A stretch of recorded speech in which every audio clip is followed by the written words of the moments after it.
तो 626 नंबर पृष्ठ से कहते हैं, पूर्व का प्रसंग था कि देहरो अस्मिन अंतराकाशः। इस वाक्य में देहराकाश शब्द परमात्मा की वाचक है, जीवात्मा का वाचक नहीं है। और आविर्भूत स्वरूपस्तु, ये जो श्रुति वाक्य है, सूत्र वाक्य है, इसमें जीवात्मा अपने स्वरूप को प्राप्त हो जाता है। या ये स्वक्षणी पुरुषो दृश्यते, तो इसमें जो पुरुष है परमात्मा का ही वाचक है। और परम ज्योतिर उपसंपद्य स्वयं रूपण अविनिष्पद्यते, इस वाक्य के माध्यम से जीवात्मा परम ज्योति, जो परम ज्योति है, उस भाव को प्राप्त हो जाते हैं, अपने मूल स्वरूप को प्राप्त हो जाता है। और स्वयं रूप से अविनिष्पद्यते। 626 नंबर पृष्ठ से, 626 नंबर पृष्ठ से। तो स्वयं रूपेण अविनिष्पद्यते यानी स्वयं रूप से, यानी जीवात्मा का स्वरूप, जीवात्मा का कौन सा स्वरूप है, तो स्वयं रूपेण अविनिष्पद्यते यानी जीवात्मा का ब्रह्म रूप है, तो ब्रह्म रूप से निष्पन्न हो जाता है। इस प्रकार से आचार्य उस जीवात्मा को जो साधक अवस्था में है, उस जीवात्मा को आचार्य उपदेश करता है, तुम देह इंद्रिय संगात वाले नहीं हो, तुम देह इंद्रिय संगात से ऊपर उठ जाओ। इसमें जो कर्तृत्व भोक्तृत्व अभिमानता उसका त्याग कर दो, संसारी नहीं हो, तो तुम कौन हो, आत्मस्वरूप हो, चैतन्य मात्र हो, तत्वमसि महावाक्य के द्वारा बोध करा देता है। जब इस प्रकार से आचार्य ने उपदेश कर दिया, तो आचार्य को उपदेश लेकर के वह साधक अपने निध्यासन करके अपने आप को जान लेता है, श्रेय के रूप से अविनिष्पन्न हो जाता है। तो ब्रह्मवेद ब्रह्मैव भवति, ब्रह्म को जानने वाला ब्रह्म ही हो जाता है। इस प्रकार से जीवात्मा अपने पारमार्थिक स्वरूप को प्राप्त कर लेता है। यही शरीर से ऊपर उठना है। जीवात्मा जब साधक अवस्था में रहता है, तो वह अपने शास्त्र और आचार्य के उपदेश को सुन करके इस शरीर में कर्तृत्व, अंतःकरण में जो कर्तृत्व भोगते था, उसको त्याग करके अपने को ब्रह्म रूप से जान लेता है कि मैं ही ब्रह्म हूँ। ब्रह्मवेद ब्रह्मैव भवति, तो अहंकार का त्याग हो जाना ही, अपने स्वरूप का निध्यास, स्वरूप को जान लेना ही शरीर से ऊपर उठना होता है। इस प्रकार से वर्णन कर दिया। अब पुनः 626 नंबर पृष्ठ से और आगे कहते हैं, तो पूर्व पक्षी शंका करता है कि समुत्थाय परम ज्योतिर उपसंपद्य स्वयं रूपण अविनिष्पद्यते। ये श्रुति ने वर्णन किया था कि जीवात्मा परम ज्योति को प्राप्त हो जाता है शरीर से ऊपर उठ करके, शरीर से स्थूल शरीर, सूक्ष्म शरीर, कारण शरीर से ऊपर उठ करके परम ज्योति को प्राप्त हो जाता है। और स्वयं के रूप से ब्रह्म, जो स्वयं का जीवात्मा का जो रूप है ब्रह्म रूप, उससे संपन्न हो जाता है।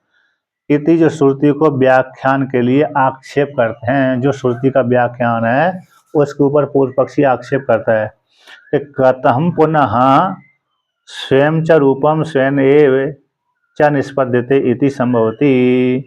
कूटस्थ नित्यस्य, जो शरीर के भीतर रहने वाला कूटस्थ परमात्मा है, उसका स्वयं का ही स्वयं रूपम, स्वयं के रूप को स्वयं के द्वारा कैसे संपन्न करेगा, निष्पद्यते, कैसे संपन्न हो, कैसे निष्पद्यते संभवती, यानी कूटस्थ परमात्मा का जो स्वरूप है, तो स्वयं के द्वारा कैसे संपादन करता है, निष्पन्न करता है, ऐसा कैसे संभव हो सकता है। इस प्रकार से यानी अपने ही रूप को आप ही प्राप्त करना, स्वयं के रूप को स्वयं के द्वारा ही प्राप्त करना कैसे बन सकता है, कैसे संभव हो सकता है।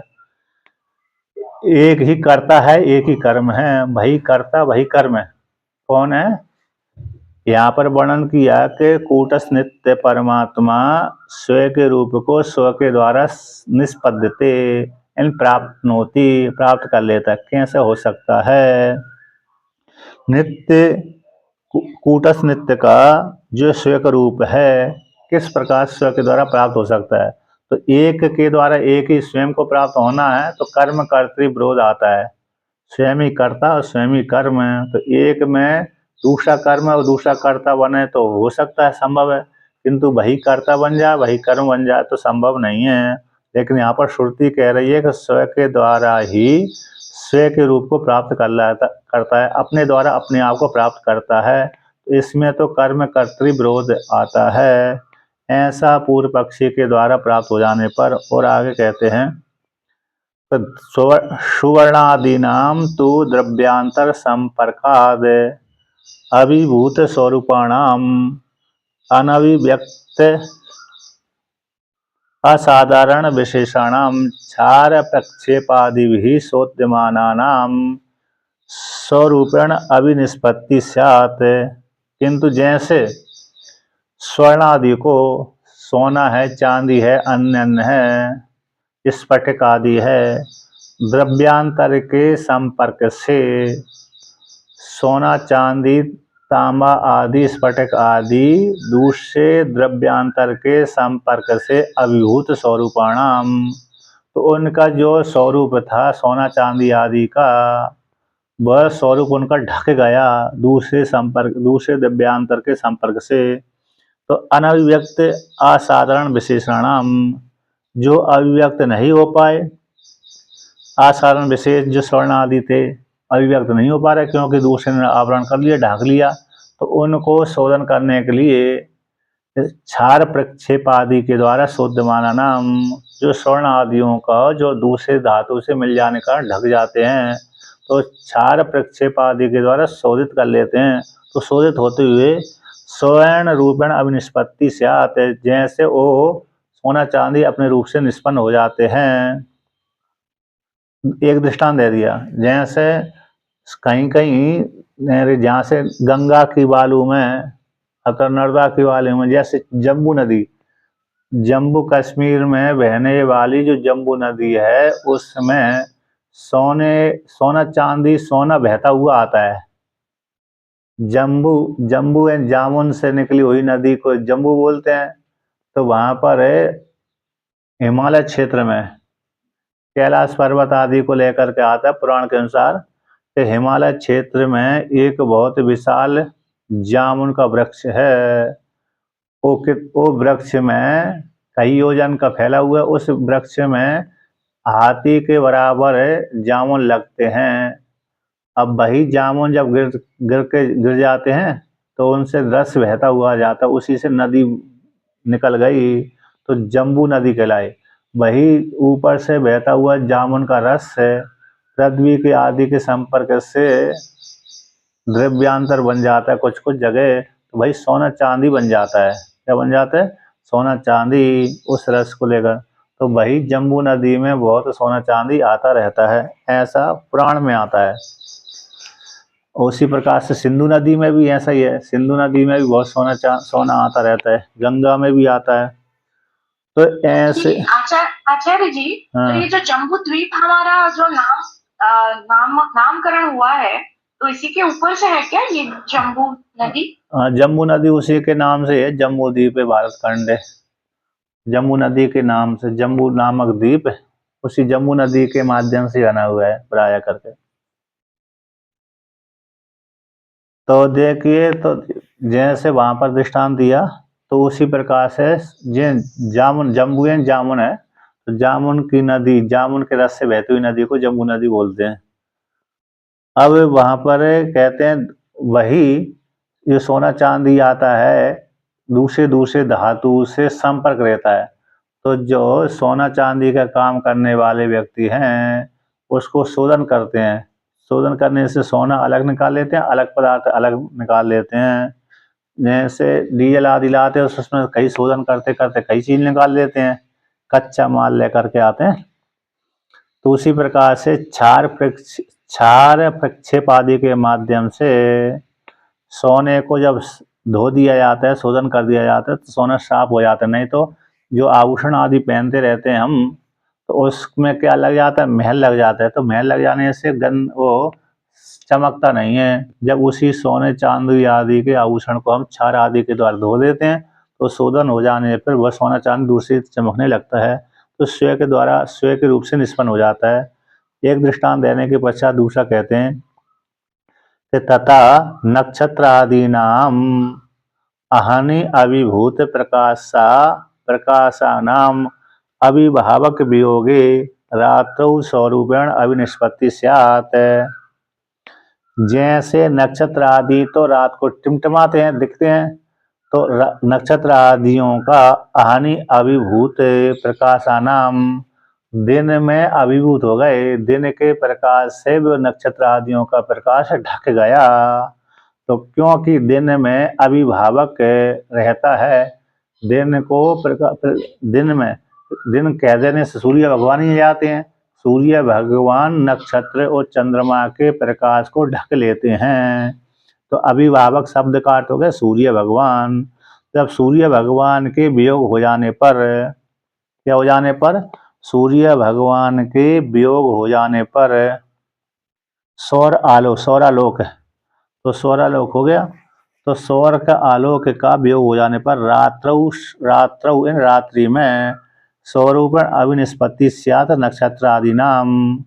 तो जैसे दिन के प्रकाश से रात्रि में टिमटिमाते हुए जो नक्षत्र मंडल है, वह दिन के प्रकाश से उनका प्रकाश दब जाता है। अब जैसे सूर्य भगवान का प्रकाश अदृश्य हो जाता है रात्रि में वियोग हो जाने पर, तो रात्रि में वो नक्षत्र मंडल है अपने स्वरूप से अविनिष्पत्ति हो जाती है, अर्थात टिमटिमाते हुए दिखते रहते हैं। उसी प्रकार से अब आगे कहते हैं, यहाँ पर टीका आया है कि मल के साथ संग होकर के क्रिया के द्वारा मल का नाश हो जाने से अभिव्यक्त हो जाता है। कौन? द्रव्यांतर, द्रव्य स्वर्ण आदि। ना तो कूटस्थ असंगनी, कहते कूटस्थ असंग रूप परमात्मा का, जैसे स्वर्ण, जैसे वहां पर कैसा हो जाता है, आत्मा भी उसी प्रकार से द्रव्यांतर के माध्यम अंतःकरण के साथ संबंध हो जाने से वो परिच्छिन्न हो जाती है। जब वो उसको अंतःकरण का शुद्ध साफ कर लेते हैं, हटा देते हैं, शोधन कर लेते हैं, तो आत्मा अपने आप ही अपने अभिव्यक्त हो जाती है। तो द्रव्यांतर कौन सा हो गया? जैसे स्वर्ण आदि में द्रव्यांतर पार्थिव मल कहलाता है, उसी प्रकार से अन्य यहाँ पर मल कौन होगा? अंतःकरण में वासना आदि, अंतःकरण के धर्म, अविद्या आदि, इस प्रकार से। अब आगे कहते हैं, कहाँ पर आया? अभिभूत अनभिभूत। अब आगे वर्णन करते हैं, जैसे दूसरे धातु से संपर्क हो जाने से वो जो धातु विशेष है उसका स्वरूप अभिव्यक्त नहीं हो पाता, इसलिए दूसरी धातु को जब हटा दिया जाता है शोधन कर के माध्यम से, तो जो पहली धातु का रूप अभिव्यक्त हो जाता है। तो स्वर्ण आदि का दृष्टांत दे दिया, नक्षत्र आदि का दृष्टांत दे दिया। अब उसको दृष्टांत को दाष्टान्त में घटाते हैं कि ना तो ततः आत्म चैतन्य ज्योतिषो नित्यस्य केनचित् अभिभवा संभवति असंसर्गित्वाद व्योमना इव दृष्टविरोधात्। तो पूर्व पक्षी कहता है, ये प्रश्न आया था कि कैसे कूटस्थ नित्य कूटस्थ का स्वयं के द्वारा स्वयं के रूप को कैसे प्राप्त कर सकता है, कैसे संभव हो सकता है? कूटस्थ परमात्मा अपने द्वारा अपने रूप को प्राप्त करता है, ये कैसे संभव हो सकता है? जबकि स्वर्ण आदि द्रव्यांतर, जो स्वर्ण आदि हैं, दूसरे द्रव्यांतर के संपर्क से उनका स्वरूप ढक जाता है, इसलिए अपने स्वरूप के द्वारा अभिव्यक्त न होने कारण उनको क्षार आदि के प्रक्षेप के माध्यम से क्षार आदि में डाल देने से वो शोधित हो जाने पर, शुद्ध साफ हो जाने पर स्वर्ण आदि दिख जाते हैं। जैसे चंदन की लकड़ी कीचड़ में गिरी हुई है, कीचड़ में गिरी होने कारण उससे सुगंध नहीं आती। जब चंदन की लकड़ी को हम कीचड़ से निकाल लेते हैं और शुद्ध साफ जल से धो देते हैं, तो पुनः उस चंदन की लकड़ी से सुगंध निकलने लगती है। है ना। जब तक कीचड़ में दबी हुई है तब तक उसमें सुगंध नहीं आती, क्योंकि कीचड़ के द्वारा उसको सुगंध ढाक ली गई है। जब शुद्ध साफ जल से धो दिया जाता है चंदन की लकड़ी को, तो पुनः चंदन की लकड़ी से सुगंधी निकलने लगती है। तो गंदगी ने, पार्थिव मल ने उसको जो ढक दिया, अभिभूत कर दिया। जैसे शुद्ध जल से धो दिया तो पुनः निकलने लगती है। तो उसी प्रकार से यहाँ पर नक्षत्रादियों का प्रकाश सूर्य भगवान के प्रकाश से ढक जाता है, कि अभिभूत हो जाता है। जब सूर्य भगवान रात्रि को नहीं उदित होते हैं तो यार उस काल में नक्षत्र मंडल का प्रकाश दिखने लगता है। तो इस दृष्टांत को दाष्टान्त में घटाते हैं। उसी प्रकार से आत्म चैतन्य ज्योति का भी नित्य जो आत्म चैतन्य ज्योति है किसी के द्वारा आविर्भव होती है, संभव नहीं है। पूर्व पक्षी कहता है कि आत्म चैतन्य ज्योति जो नित्य है वह किसी के द्वारा दब जाती है, आवृत हो जाती है, संभव नहीं है। क्यों नहीं है? कि असंसर्गत्वात् व्योमना इव, जैसे आकाश व्यापक है और असंग है, उसी प्रकार से जो चैतन्य आत्म ज्योति भी असंग होने से, किसी के द्वारा व्यापक होने से, असंग होने से वह किसी के द्वारा आवृत नहीं हो सकती। परिच्छिन्न वस्तु तो किसी के द्वारा आवृत हो सकती है, और असंग वाली सावयव वाली वस्तु होने से सावयव वाली वस्तु किसी के द्वारा आच्छन्न हो जाती है। किंतु आत्मा तो सावयव नहीं है, असंग है, कूटस्थ है और व्यापक है। तो वो कैसे दूसरे द्रव्यांतर के संपर्क से आच्छन्न हो सकती है? फिर स्व के द्वारा स्व की निष्पत्ति कैसे होगी? ये संभव नहीं है। तो इस प्रकार से पूर्व पक्षी और दृष्ट के साथ विरोध भी होता है, क्योंकि आपने आत्मा को असंग कहा, कूटस्थ कहा, ज्योति स्वरूप कहा, फिर दूसरे के द्वारा आवृत हो जाती है, स्वयं के द्वारा स्वयं की प्राप्ति, कर्म करती विरोध। इस प्रकार से यहाँ पर वर्णन किया। जीवात्मा परमात्मा को प्राप्त है, दो अलग अलग हो तो फिर तो भाई ठीक है, किंतु स्वयं के द्वारा स्वयं की प्राप्ति होना तो कर्म करते विरोध आता है। जैसे कोई व्यक्ति अपने पैर को सिर पर रख करके फिर पैर से अथवा सिर से नाच नहीं सकता, है ना। तो वही उंगली करता बन जाए, वही कर्म बन जाए, संभव नहीं है। वही हाथ काटने वाला बन जाए, वही कटने वाला बन जाए, ये संभव नहीं है। इस प्रकार से तो यहाँ पर वर्णन किया कि आत्मा नित्य कूटस्थ रूप चैतन्य ज्योति किसी के द्वारा दब जाती है और स्वयं के द्वारा स्वयं प्राप्त करती है, ये संभव नहीं। असंसर्गत्वात् व्योमना, ये संसर्ग न होने से, संबंध न होने से, असंग होने से, व्योम समान व्यापक होने से और प्रत्यक्ष विरोध होने से। जो कूटस्थ नित्य कह दिया, असंग कह दिया, तो फिर अभिभाव कैसे होगी?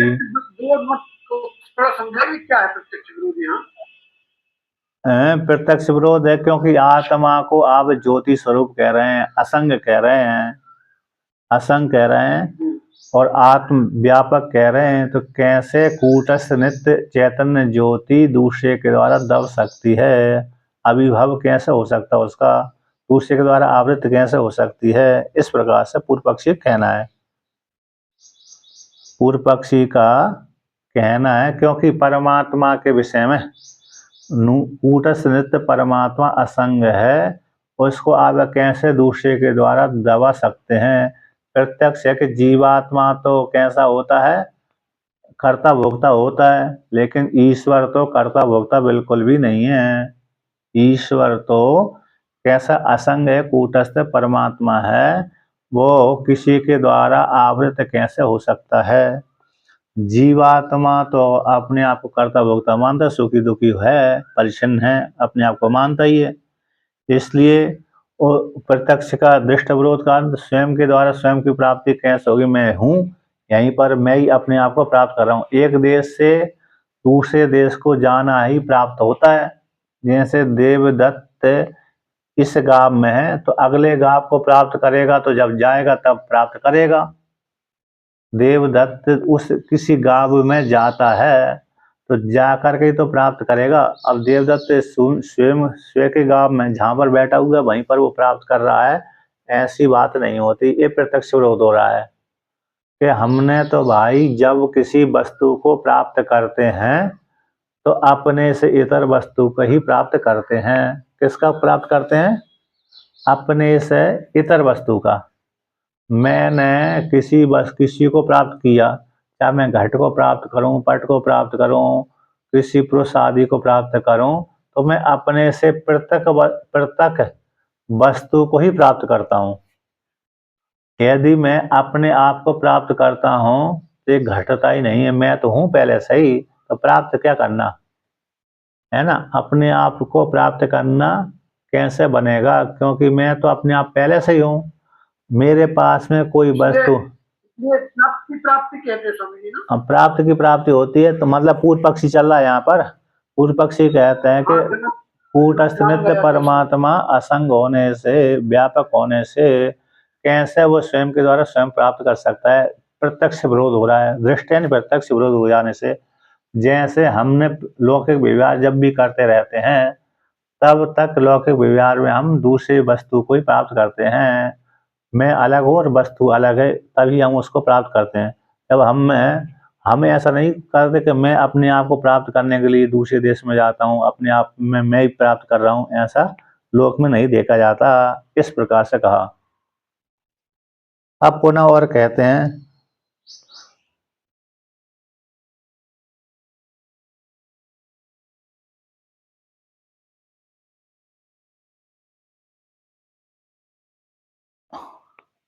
यहाँ पर कहते हैं, यहाँ पर टीका में आया है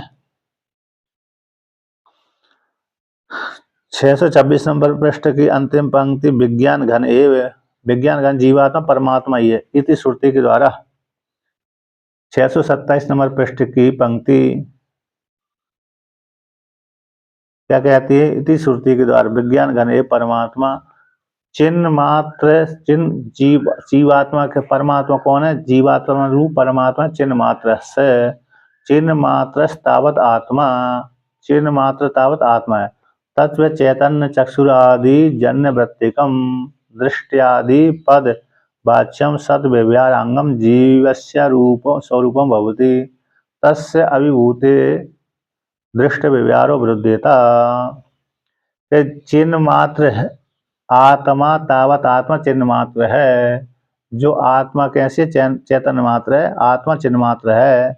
वह चैतन्य मात्र जो आत्मा वह चैतन्य चक्षुरादि जन वृत्तिकम व्यक्तम, चैतन्य रूप जो ज्योति है आत्मा चिन्ह मात्र है, वह चैतन्य आत्मा रूप जो चैतन्य है चक्षुरादि जन वृत्ति में व्यक्त होती है।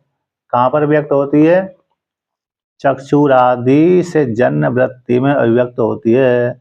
वह व्यक्त होकर के दृष्टि पद वाच्य कहलाती है।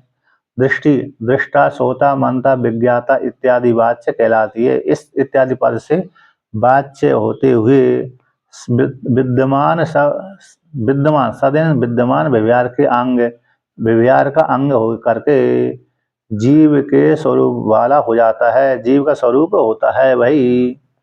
जब दृष्टा, श्रोता, मनता, विज्ञाता बनता तब जीव का स्वरूप होता है।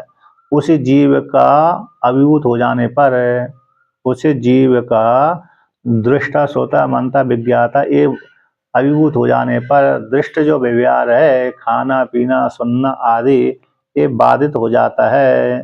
कैसे हो जाता है? बाधित हो जाएगा।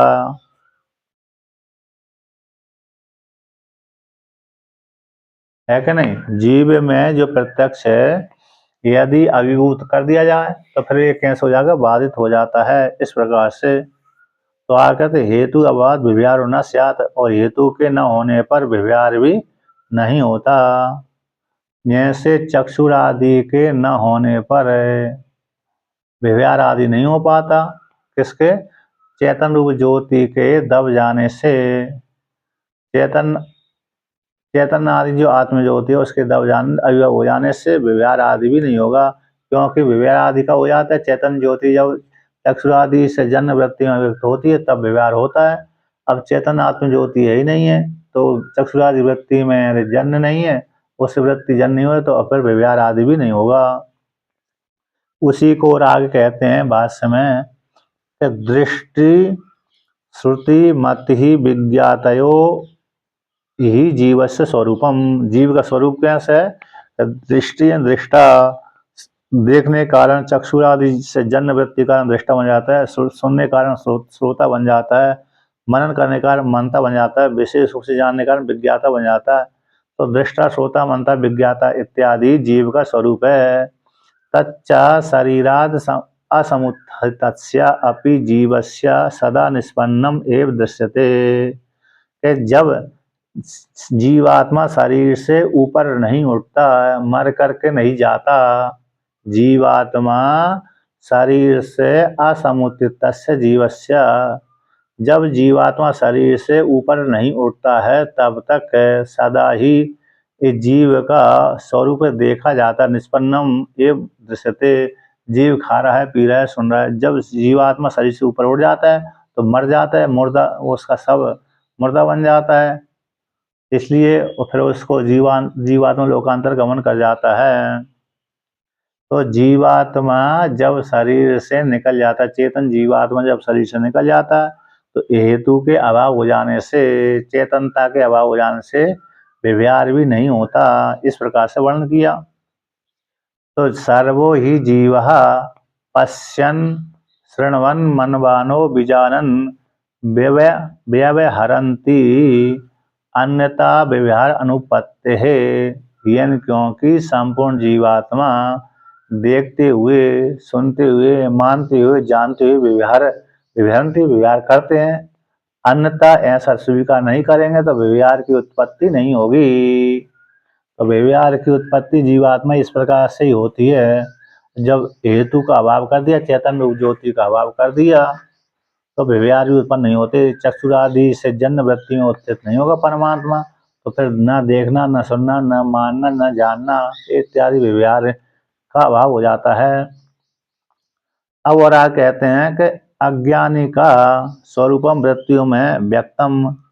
अज्ञानियों का जो स्वरूप है, अज्ञानी जीवात्मा का जो स्वरूप है, सोता मनता विज्ञाता इत्यादि जीवात्मा का स्वरूप है। अज्ञानी के अज्ञान जीवात्मा का स्वरूप वृत्तियों में व्यक्त होता है। ऐसा स्वीकार करके व्यवहार दर्शनात् व्यवहार देखे जाने से उसी को लेकर कहते हैं तच्चेद तत्। अच्छा, तच्च है ना, कहाँ पर आया?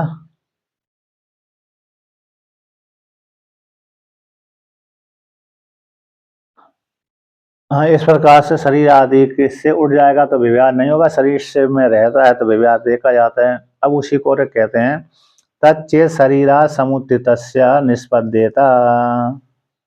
यदि वह जीवात्मा शरीर से ऊपर उठ करके शरीर से समुत्थितस्य जीवात्मा का निष्पद्येता, तो प्राक समुत्थानाद दृष्टो व्यवहार विरुद्धता।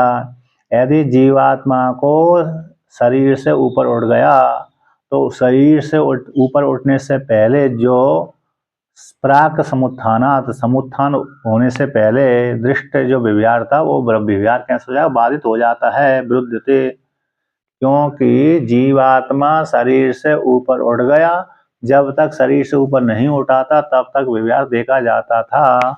जब जीवात्मा शरीर से ऊपर उठ जाता है तो व्यवहार है जो देखा जाता है वो बाधित हो जाएगा, व्यवहार नहीं देखा जा सकता। इस प्रकार से अतः यानी व्यवहार क्यों नहीं देखा जा रहा? क्योंकि मर गया तो फिर व्यवहार कैसे बनेगा? मुर्दे में कोई व्यवहार नहीं देखा जाता। इस प्रकार से यानी यहाँ पर सदा, अब आगे कहते हैं यहाँ पर स्वरूपम चेद ज्ञानिना एव व्यजते ज्ञानात् पूर्वम व्यवहार उच्यते। कहते ज्ञानी का स्वरूप, यदि ज्ञानी का स्वरूप ही व्यज्यता ज्ञान से पूर्वम तो व्यवहार उच्यते। ज्ञानी का स्वरूप यदि व्यक्त हो जाता है, ज्ञान से पहले जो व्यवहार है उसका उच्छेद हो जाता है। इस प्रकार से अतः सदैव व्यक्त स्वरूपात, सदा ही जीवात्मा का व्यक्त स्वरूप वाला होने से, यानी जब तक जीव शरीर में है तब तक उसका व्यवहार देखा जाता है। तो उसी को आगे कहते हैं कि अतः किमात्मकम इदम शरीरात समुत्थानम किमात्मिकः वा स्वरूपेण अभिनिष्पत्ति इति। ब्रह्म ज्ञान होने से पहले जीवात्मा जब शरीर में रहता है तब उसका कैसे जो व्यवहार देखा जाता है, जब शरीर से ऊपर उठ गया तो फिर व्यवहार देखा नहीं जा सकता।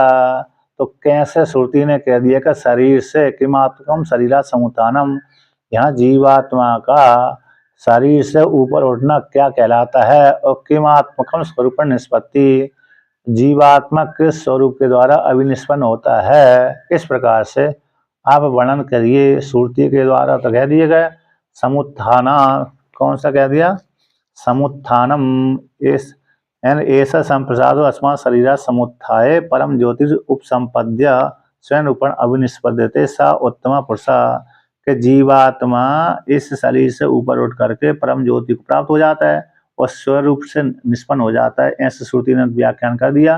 तो परम ज्योति को कैसे प्राप्त होता है और स्वयं के रूप से निष्पन्न कैसा होता है और कैसे शरीर से ऊपर उठना होता है, उसका आप वर्णन करिए।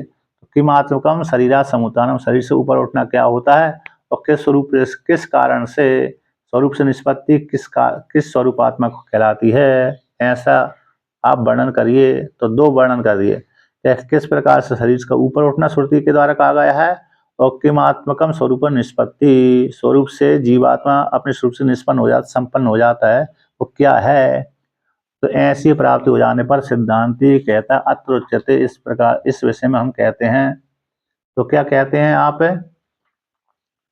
कि प्राक अत्र टीका में आया है कि सदा 628 नंबर पृष्ठ की पहली पंक्ति टीका में कि सदा वृत्तिषु व्यक्तस्य वस्तुतो, सदा वृत्तियों में व्यक्त वस्तु का, कौन सी व्यक्त वस्तु, असंग आत्मा का आविद्यक देह आदि अविवेक रूपस्य, असंग आत्मा का आविद्यक जो देह है, देह आदि अविवेक रूप वाली आत्मा का जो अविद्यक देह आदि मल संगस्य सत्वात, अविद्यक देह आदि अविवेक रूप मल संग का सत्व हो जाने से, जुड़ जाने से, तद विवेक अपेक्षाया समुत्थान इति श्रुति, यानी सदा वृत्तियों में व्यक्त रहने वाली ऐसी असंग आत्मा का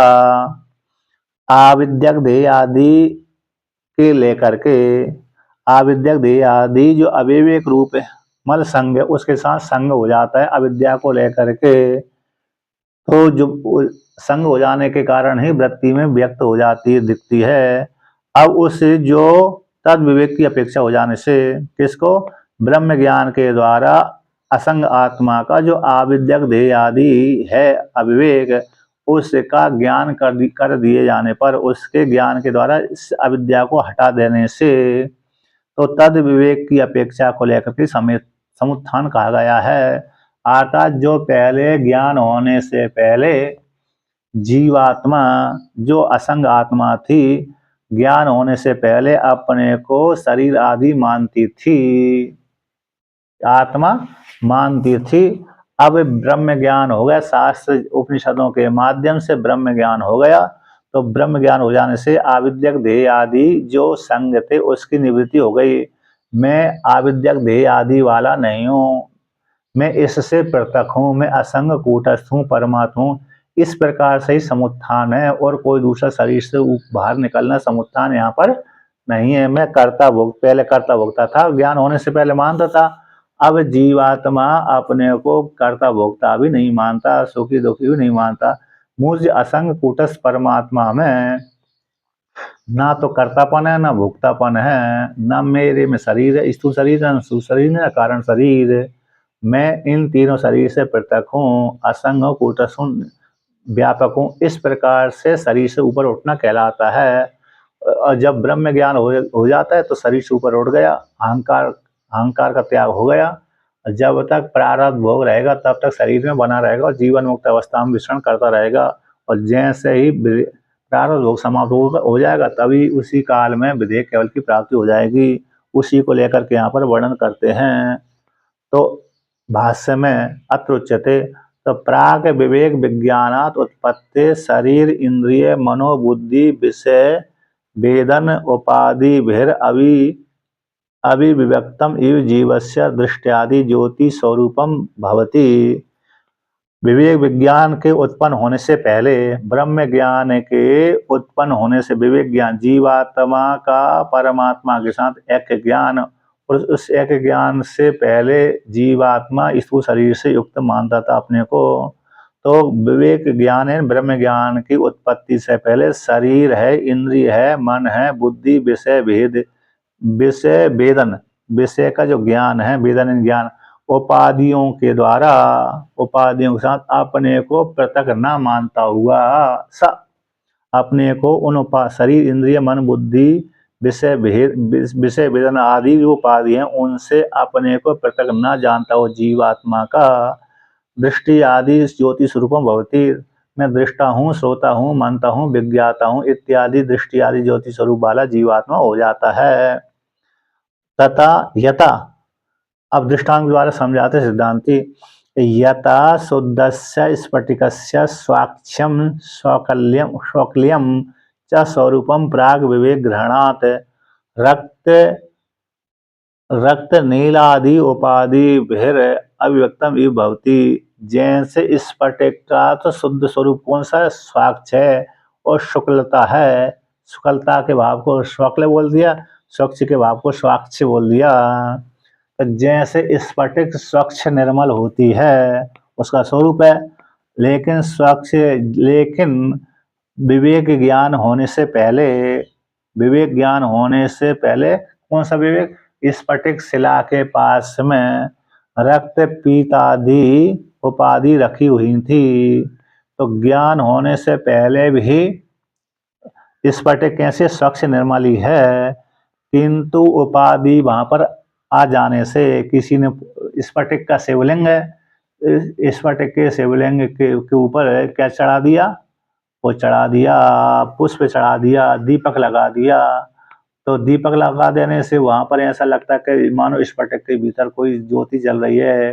स्फटिक फूल चढ़ा दिया लाल पीला, तो स्फटिक उसी प्रकार से दिखने लगती है। तो उपाधियों से के द्वारा उस स्फटिक को देखने वाला व्यक्ति उपाधियों से युक्त उसको पृथक न जानता हुआ भवति।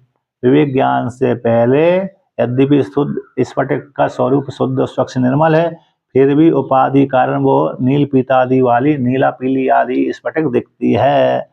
अब विवेक ज्ञान होने से पहले रक्त नील आदि उपाधि से पृथक नहीं होती, जीवात्मा पृथक नहीं कर पाता।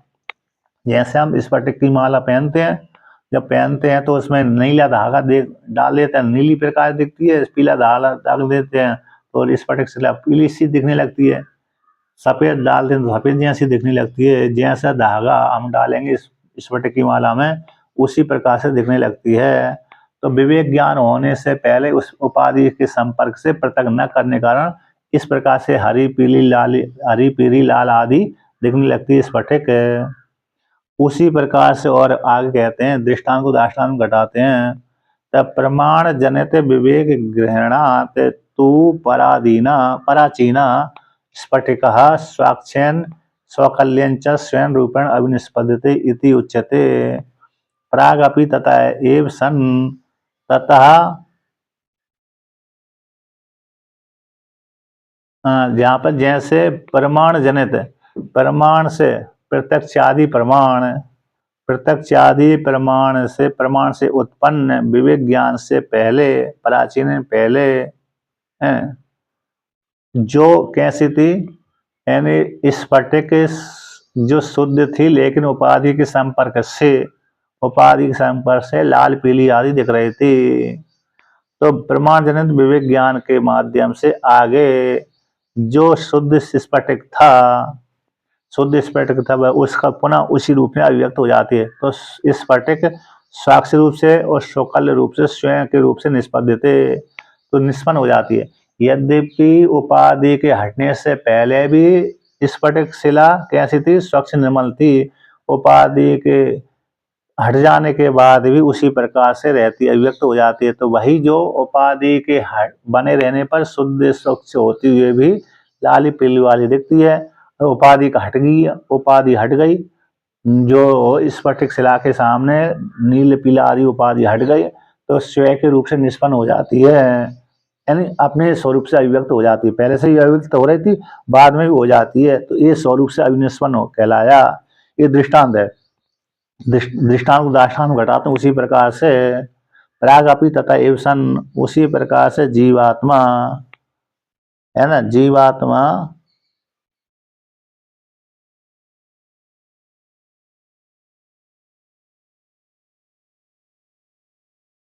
वेदना हर्षों का, तो उसी प्रकार से यहाँ पर कहते हैं जब तक अभिव्यक्तम एव तस् इति तादात्म्य संगस्य कल्पितत्वम उक्तम, जब तक जीवात्मा मन बुद्धि देह आदि इंद्रियों के साथ तादा संबंध करके रखा है, तब तक वो जीवात्मा अपने को सुखी दुखी आदि मानता है।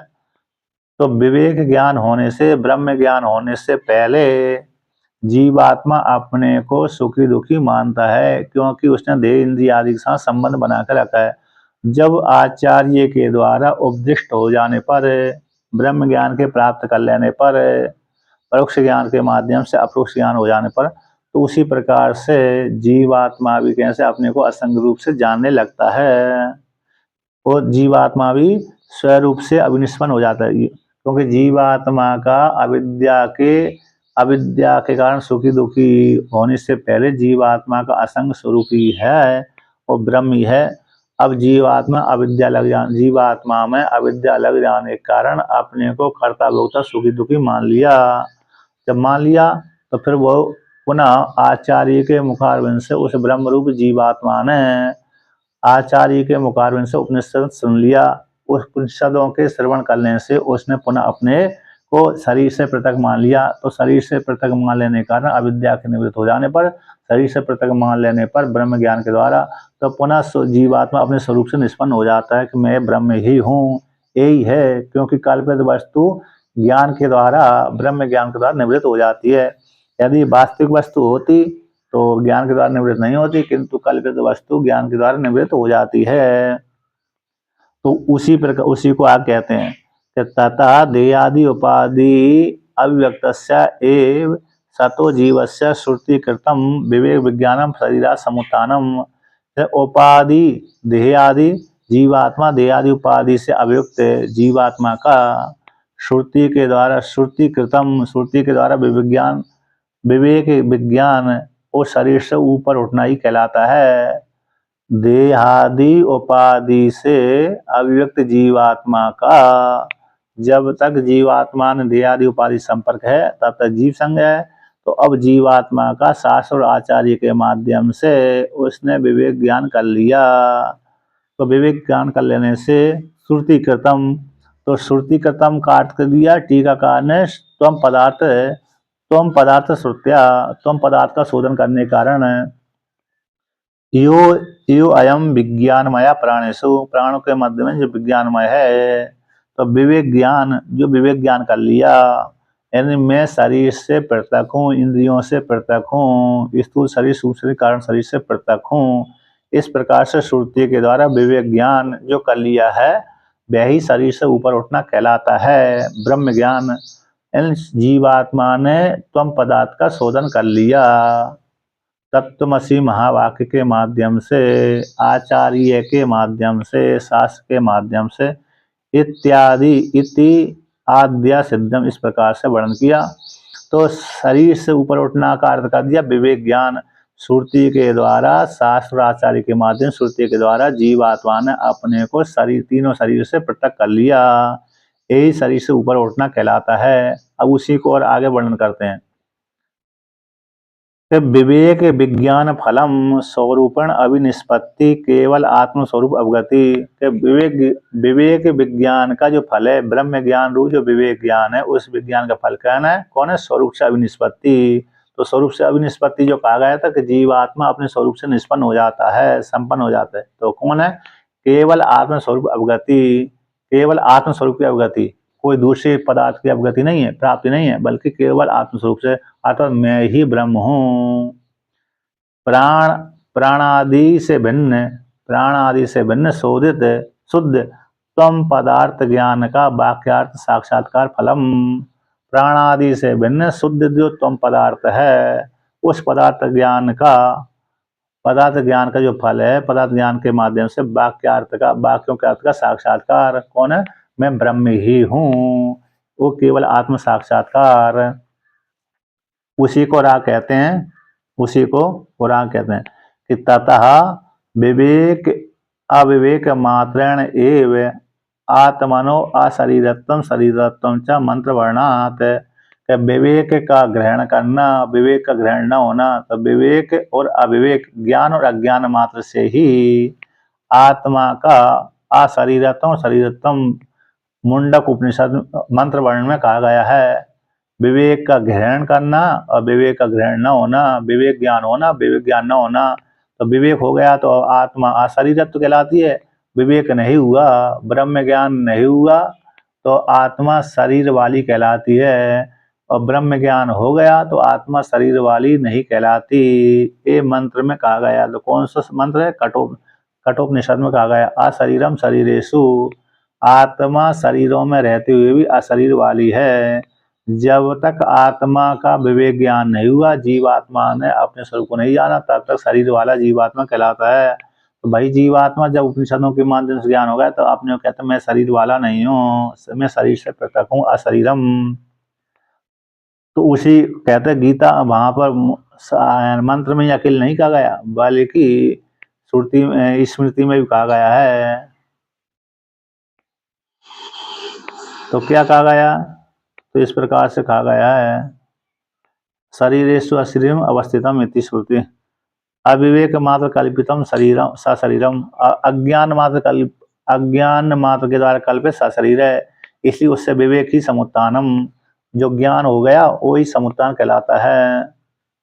अब भगवान की गीता का वाक्य को लेकर कहते हैं, पूर्व पक्षी यहाँ पर टीका कर रहा है, टीका में 1 2 3 4 5 छठी पंक्ति, सो कर्म के द्वारा अर्जित शरीर में भोग का परिहार नहीं हो सकता, कैसे जीव का स्वरूप से आविर्भाव हो सकता है। पूर्व पक्षी का कहना है कि जीवात्मा अपने कर्मों के द्वारा शरीर की प्राप्ति करता है, स्वकर्मों के द्वारा अर्जित शरीर में भोग का परिहार कैसे हो सकता है?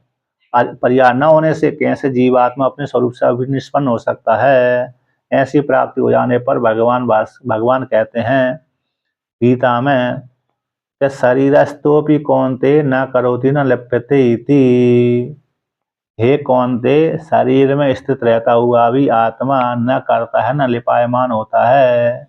यदि भी शरीर में स्थित है तो शरीर में स्थित होता हुआ भी न करता है न लिपायमान होता, कर्मों से लिपायमान भी नहीं होता। यदि कर भी दिया तो लिपायमान भी वह नहीं होता, है ना। तो यहाँ पर वर्णन करते हैं, मेरा वो दिख रहा है चित्र,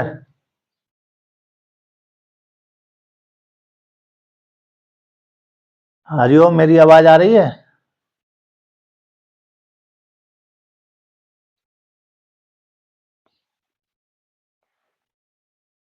भी आ रहा। तो यहाँ पर गीता में कहा गया है कि जीवात्मा, पूर्व पक्षी ने शंका किया कि अपने कर्मों के द्वारा स्वकर्म अर्जित शरीर में, स्वकर्मों के द्वारा अर्जित शरीर में भोग का परिहार नहीं किया जा सकता, हटाया नहीं जा सकता, फिर जीवात्मा कैसे स्वरूप के द्वारा आविर्भूत हो सकता है? तो भगवान ने कहा शरीरस्थो भी कौन थे न करोति न लिप्यते इति, के परमात्मा आत्मा शरीर के भीतर रहता हुआ भी हे कौन थे न करता न लिपायमान होता है, कर्म करता हुआ भी लिपायमान नहीं होता। तो इति च सशरीरत्व अशरीरत्व विशेष अभाव स्मरणात्, तो उपाधि को लेकर शरीरत्व, उपाधि शरीर अशरीरत्व, ये विशेष के अभाव का स्मरण किया गया इस वाक्य में। सशरीरत्व और अशरीरत्व, अविद्या को लेकर के सशरीरत्व, अविद्या सहित अशरीरत्व, ये विशेष के अभाव का स्मरण किया गया है इस वाक्य में। इस प्रकार से तस्मात् निगमन करते हैं, तस्मात् विवेक विज्ञान अभावाद अभावाद अनाविर्भूत स्वरूप सन विवेक विज्ञानाद आविर्भूत स्वरूप इति उच्यते। इसलिए ब्रह्म ज्ञान होने से पहले, ब्रह्म ज्ञान विवेक ज्ञान होने से पहले जीवात्मा का स्वरूप अभिव्यक्त नहीं होता, लेकिन शास्त्र आचार्य के माध्यम से जब विवेक ज्ञान हो गया तो विवेक ज्ञान के बाद जीवात्मा का आत्मस्वरूप आविर्भूत हो जाता है, आत्मा मैं ब्रह्म ही हूं, इस प्रकार से। इसलिए तो अशरीर के समान शरीर स्थापी बंधन अभाव स्मृति, इसलिए इस प्रकार से वर्णन किया। तो क्या वर्णन हो गया कि ब्रह्म ज्ञान होने से पहले जीवात्मा अपने को आविर्भूत स्वरूप वाला नहीं मानता था, जब ब्रह्म ज्ञान हो गया तो ब्रह्म ज्ञान होने के पश्चात जीवात्मा अपने को आविर्भूत स्वरूप वाला मानता है, आता मैं ब्रह्म ही हूं, इस प्रकार से वर्णन किया है ना। अब आगे का पार्ट फिर कल ही करते हैं, कल करें थोड़ा और इस प्रकार से। ओम